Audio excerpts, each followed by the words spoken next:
si A ini dia berubah menjadi C dengan dua cara atau dengan dua jalannya.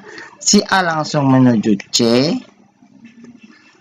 kemudian si A berubah menjadi B, kemudian berubah menjadi C.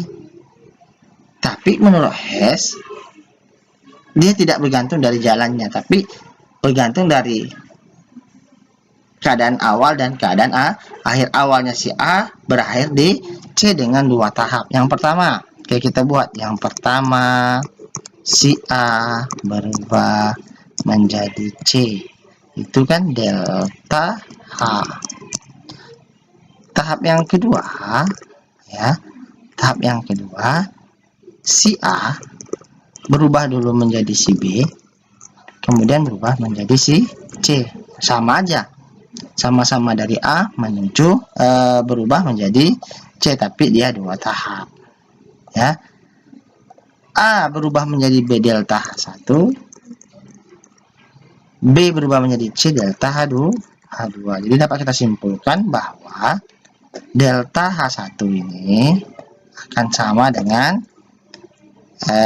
proses yang pertama, tahap yang pertama akan sama dengan tahap yang kedua. Artinya delta H1, delta H akan sama dengan delta H1 tambah delta H2.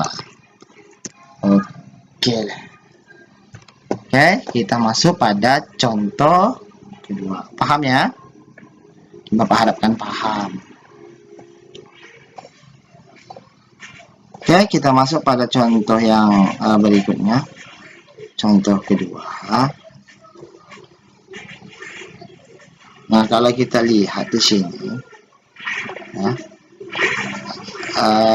A berubah menjadi B, kemudian berubah menjadi D. A berubah menjadi B, berubah menjadi D. Itu tujuannya A, akhirnya adalah D.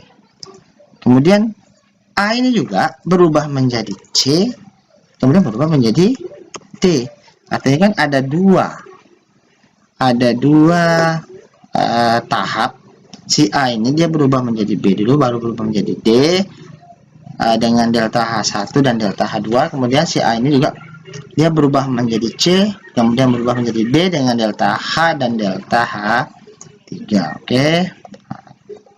Nah, kalau dari proses ini kan proses, kita anggap ini proses 1, kita anggap ini proses 2.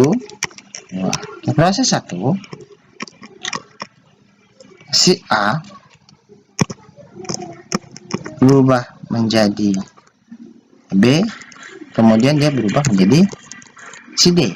Proses 2, si A berubah menjadi C, kemudian dia berubah menjadi D. Sama aja ya, berarti menurut Hess dia proses yang dilihat adalah awal dan akhir.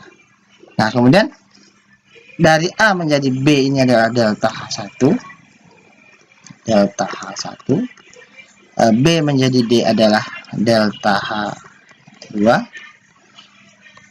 delta H2, kemudian A ke C adalah delta H, kemudian C berubah menjadi D adalah delta H3. Maka dapat kita simpulkan bahwa proses pertama ini akan sama dengan proses kedua, karena dari A sama-sama tujuan akhirnya adalah D. Maka pada proses pertama kan delta H1 tambah delta H2, delta H1 tambah delta H2 akan sama dengan delta H tambah delta H3, ya, delta H tambah delta H3. Maka sekarang tergantung pertanyaannya. Kalau yang ditanyakan adalah delta H, maka jawaban kita adalah, kalau yang ditanya tentukan delta H,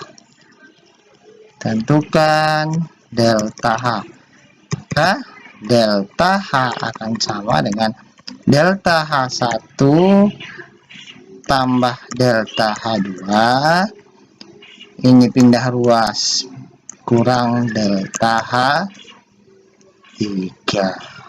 Oke, bisa ya? Bisa.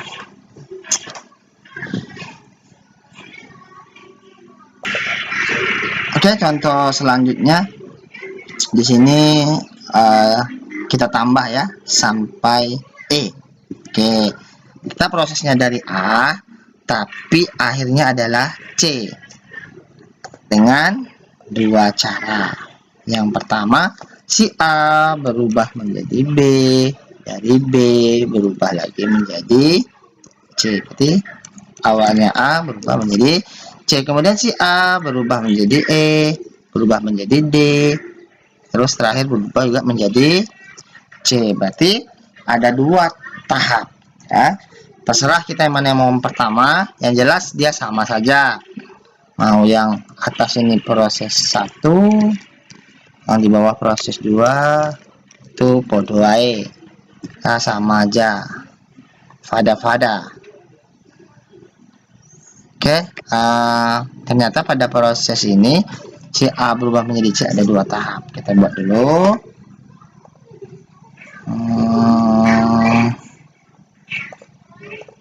Pada tahap yang pertama, oke, tahap 1, si A berubah menjadi si B, berubah menjadi si C. Tahap 2, si A menjadi E, dari E menjadi D, dari D menjadi C. Oke, kita perhatikan delta H-nya. Dari A menjadi B, dari A menjadi B, delta H, dari B menjadi C, delta H1, dari A menjadi E, delta H2 ya, delta H2. Dari E menjadi D, delta H3. Dari D menjadi C, delta H4. Oke, ini kita sudah dapat persamaannya.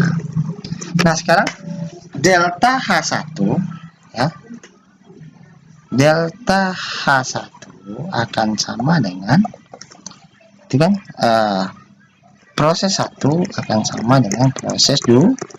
Berarti proses 1 kan ada delta H tambah delta H1, delta H tambah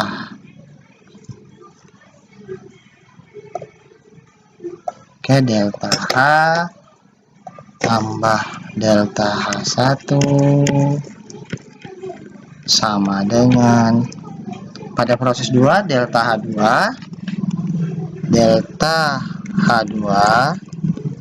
tambah delta H3 tambah delta H4. Oke, paham itu ya? Nah, kalau ditanyakan delta H, maka kalau pertanyaannya adalah delta H sama dengan, jadi sama dengan delta H2 tambah delta H3 tambah delta H4. Jadi karena ini pindah ruas, delta H1 pindah ruas dari positif pindah ruas, maka dia menjadi negatif delta H1. Oke, paham ya? Oke ya. Nah, kalau kita lihat lagi dari soal yang kita tinggalkan tadi, soal nomor 5, perhatikan diagram berikut, maka jawaban